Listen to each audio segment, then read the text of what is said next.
vocês têm percebido, toda semana nós estamos aqui apoiando a Cassisme no seu projeto de ciclo de palestras com o livro A Lei do Triunfo. Toda semana, todas as quarta-feiras acontece aqui um palestrante, um convidado.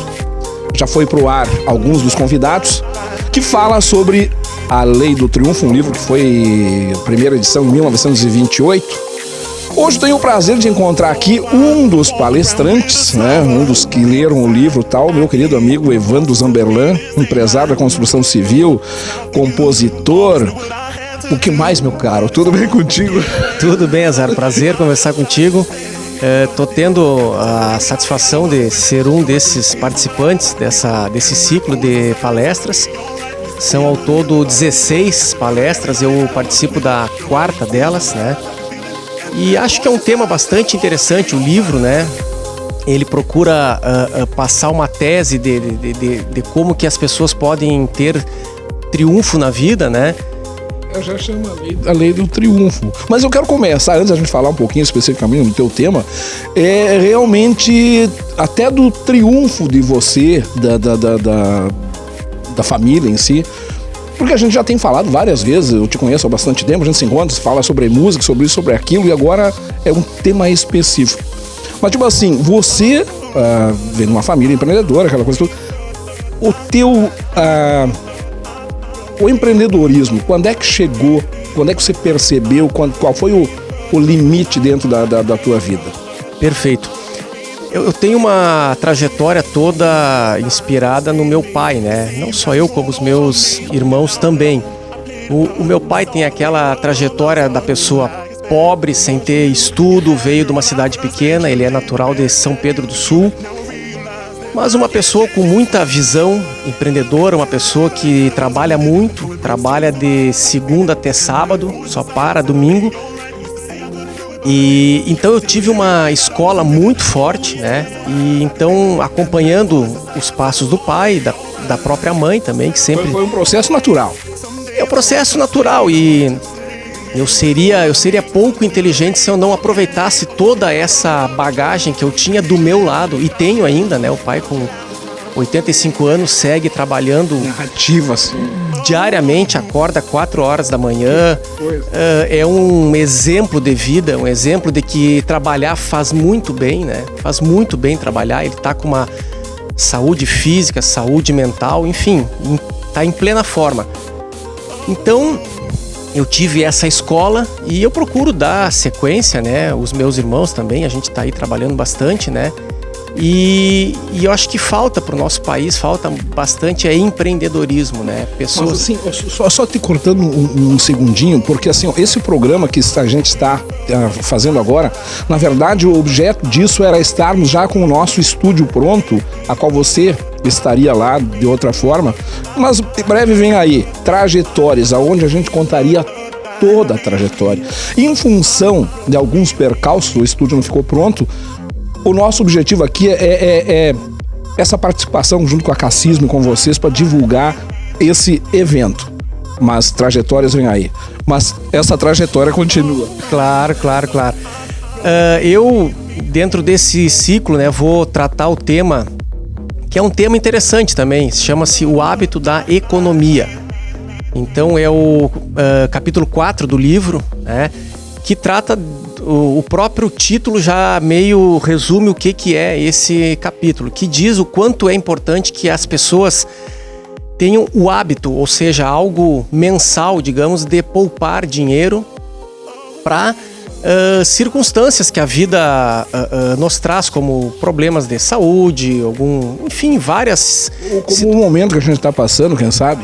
Exatamente, a gente passou há um tempo atrás um ótimo momento de uma euforia. Quem soube, de repente, naquela época, guardar dinheiro, hoje está sabendo passar por essa crise, né? Quem, de repente, lá atrás gastou tudo, hoje está fazendo falta. Então, é um tema interessante, né? A gente falava fora do ar aqui que tem um número que saiu que tem 46% de pessoas inadimplentes aqui no nosso país. Então, é um número bem assustador. É quase 50%. É quase metade da nossa população. Então, eu acho que esse tema que eu vou falar, ao mesmo tempo que ele é um tema até certo ponto óbvio, mas ele é um tema que muitas pessoas não estão conseguindo visualizar isso aí. O quanto é importante a gente se preparar financeiramente, né? Procurar poupar, procurar guardar dinheiro para aqueles momentos difíceis que a vida nos traz. Mas, Evandro, mas mesmo porque assim, o livro, o que a gente já entendeu do livro é que o que se busca é a lei do triunfo, ou seja, nós nascemos, nós vamos atrás de triunfo, ou seja, no final das coisas. E tem vários capítulos. O poupar é um. Na tua experiência de vida durante esse processo todo como empresário e tal, você criou esse hábito que você vai apresentar com o livro? Criei. Porque, como eu tinha falado antes, eu sempre acompanhei os passos do pai. O pai sempre foi uma pessoa extremamente precavida, né? Ele sempre foi pés no chão, né? E eu sempre procurei seguir essa mesma linha. Então eu acho que pratico esse tema que trata o livro. Confesso que esse capítulo que coube a mim, às vezes ele fala, eu acho ele um pouco monetarista demais. Às vezes ele fala um pouco dinheiro demais, como que dinheiro fosse felicidade. Sim, E não é. É importante, mas não é sinônimo de que a pessoa vá ser feliz. Agora, é muito importante, como nós falávamos antes, Azar, se ter essa precaução, porque muita gente fala, por exemplo, eu vou viver o hoje, eu quero aproveitar a vida. Tá, perfeito, não deixa de estar errado. Só que a gente deve viver a vida pensando lá na frente também. E lá na frente a gente pode ter percalços. Várias situações que a vida... surpresas que a vida nos traz, né?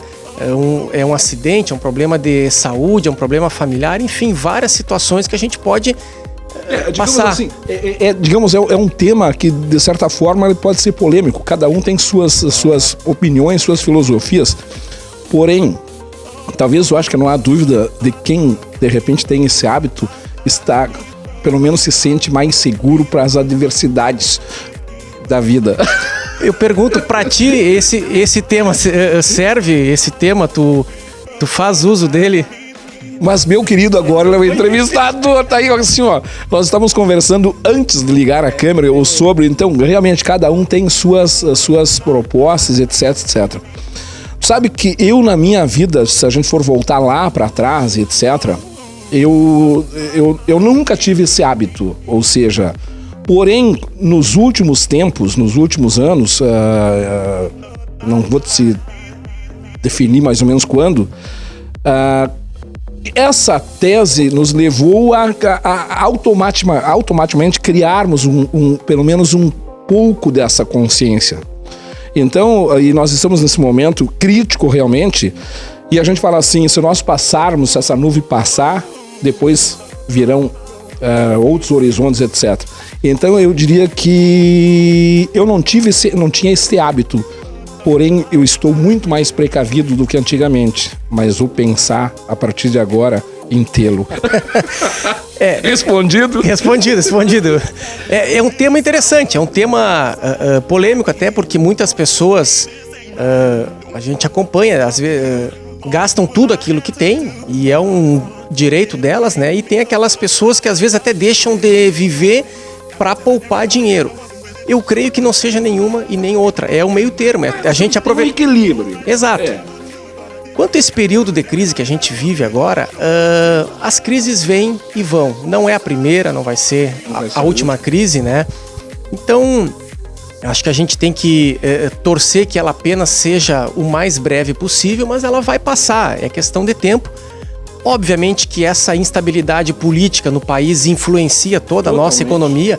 Eu creio que a hora que o nosso cenário político se estabilizar, a nossa economia ela vai também poder voltar a uma situação normal, né? Mas enfim, vamos torcer que o quanto antes essa crise passe a gente possa tocar as coisas. Evandro, mas independente do tema, que são vários temas no livro, né? Como é que você vê um livro que foi lá editado pela primeira vez em 1928 e continua sendo tão atual, né?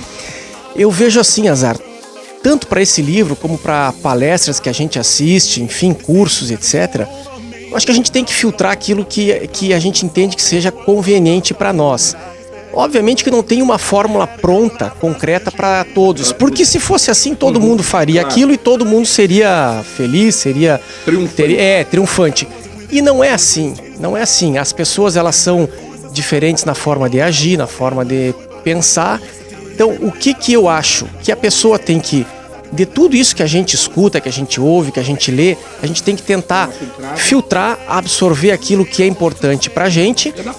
Exatamente. Eu acho que a fórmula seria essa, Zé.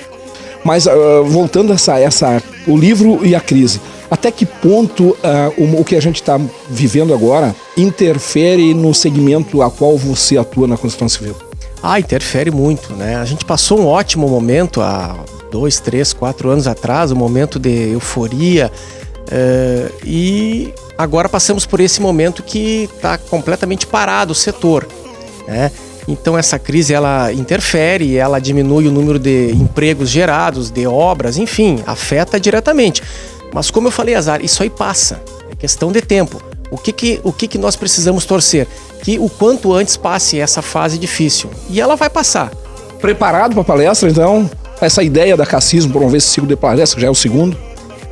Eu acho uma iniciativa ótima. Eu não sou palestrante, né? Eu fui convidado, eu vou procurar colaborar, né, com a minha experiência de vida profissional, né? Mas está sendo muito bom, é um aprendizado fantástico, né? Essas pessoas que estão participando, todas elas são pessoas de uma trajetória de vida fantástica, né? Então a gente tem como aprender tanto pelo livro, pelos ensinamentos do livro, como pelos ensinamentos desses palestrantes. Compartilha aqui suas ideias. Todas pessoas nossas aqui da cidade, pessoas com experiências que investem em vários segmentos, pessoas que são aqui da cidade, que investem aqui, empreendedoras aqui na cidade. Então é um belo aprendizado e eu tenho a convicção de que quem está participando está ficando satisfeito, Azar. Meu caro, prazer falar contigo aqui. Obrigado pela tua presença aqui. Aqui o ciclo de palestras com a Cassismo aqui e o livro A Lei do Triunfo. Gente, vamos triunfar então, que vem o próximo. Vamos lá, Azar. Um grande abraço pra ti, sucesso.